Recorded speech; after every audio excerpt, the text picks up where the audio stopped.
Assalamualaikum warahmatullahi wabarakatuh. Perkenalkan, saya Ilma Azhara Kurniawan dari Hukum Humaniter kelas B. Saya akan memaparkan hasil ujian akhir semester saya. Di sini saya memilih kasus yang kedua, yaitu konflik Indonesia dengan OPM dalam perspektif hukum humaniter internasional.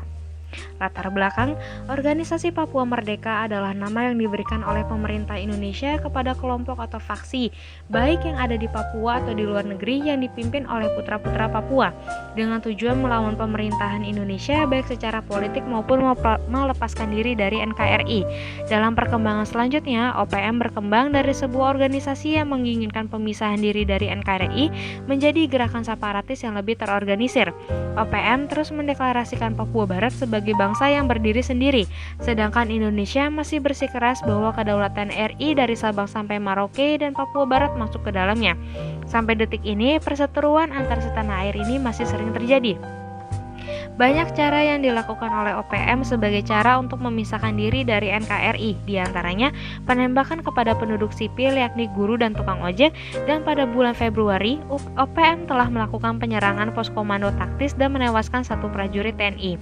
Berdasarkan ilustrasi di atas, penulis tertarik untuk mengkaji lebih dalam mengenai status dari Organisasi Papua Merdeka sebagai pemberontak serta cara penyelesaian dengan menggunakan hukum humaniter yang penulis tuangkan dengan judul Penerapan dan Kedudukan Organisasi Papua Merdeka atau OPM dalam Perspektif Hukum Humaniter. Di sini penulis akan membahas dua rumusan masalah, yaitu 1. Apakah hukum humaniter internasional atau HAI dapat diterapkan dalam konflik yang terjadi di Papua? Dan yang kedua, bagaimanakah perspektif hukum humaniter internasional terhadap Organisasi Papua Merdeka? Analisis penerapan hukum militer internasional atau HAI dalam konflik Papua. Hukum humaniter internasional atau HAI adalah ketentuan yang terdiri dari perjanjian dan kebiasaan internasional yang bermaksud untuk mengatasi segala masalah kemanusiaan yang timbul dalam pertikaian senjata. Dalam Konvensi Jenewa 1949 dan protokol tambahan 1997, maka bentuk konflik bersenjata dapat ditemukan sebagai berikut. A. Konflik bersenjata yang bersifat internasional adalah konflik bersenjata yang terjadi dua negara atau lebih. B. Konflik bersenjata yang bersifat non-internasional adalah konflik bersenjata yang antara negara di satu pihak dengan bukan negara di pihak lain. Dalam perspektif hukum, dengan munculnya gerakan OPM tersebut dapat diasosiasikan sebagai suatu perbuatan makar dari suatu kelompok yang melakukan perlawanan terhadap pemerintahan yang sah atau fighting against the legitimate government, yang sudah tentu bertentangan dengan aturan hukum secara umum. Jika terjadi kasus semacam ini, negara manapun dan dengan resiko apapun tidak pernah akan dapat membiarkannya, karena hal tersebut menyangkut atribut suatu negara yang sangat esensial, yaitu menyangkut kemerdekaan, kedaulatan, serta keutuhan wilayah suatu negara. Jika dilihat lebih seksama pemberontakan yang dilakukan oleh OPM dan upaya untuk meredam yang dilakukan oleh TNI, sesungguhnya telah merembet dan mengarah kepada peperangan antara dua pihak yang harus segera diselesaikan. OPM yang awalnya bertujuan untuk melepaskan diri dari NKRI dengan melakukan pemberontakan sedikit melenceng dari tujuan awalnya. Mereka mulai melakukan gerakan-gerakan terselubung dan melakukan penyusupan untuk melemahkan kekuatan TNI. Perang yang terjadi antara OPM dan TNI ini sudah seyogyanya harus memperhatikan aturan-aturan hukum perang, karena kegiatan-kegiatan OPM telah mencapai titik keberhasilan saat mereka dapat menduduki secara efektif dan membentuk otoritas de facto di wilayah Papua yang sebelumnya dikuasai penuh oleh pemerintah Indonesia. Organisasi Papua Merdeka atau OPM dalam perspektif hukum humaniter. Jika melihat dari banyaknya kasus yang sudah OPM lakukan, maka dapat dikatakan sebagai pelanggaran hukum humaniter. Pemberontakan merupakan kelompok yang melakukan perlawanan tetapi dengan mudah dapat diatasi oleh aparat keamanan dari pemerintahan yang sah. Jika perlawanan yang dilakukan itu meluas secara intensif yang berkepanjangan, maka kelompok tersebut dapat diklasifikasikan sebagai insurgensi atau beligerensi.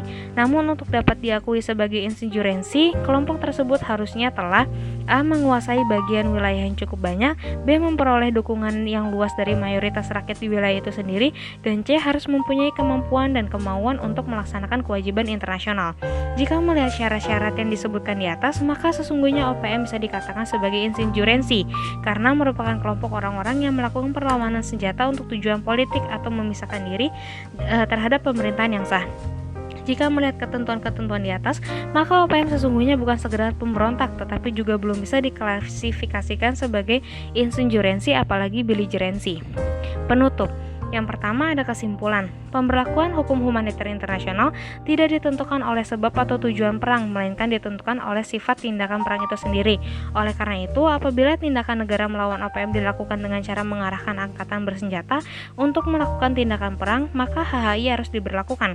Sebaliknya, apabila negara mengarahkan polisi atau institusi lainnya untuk menyelidiki pelaku perbuatan pemberontakan, maka belum ada keharusan untuk pemberlakuan hukum humaniter internasional terhadap tindakan polisi yang belum dikategorikan sebagai tindakan perang.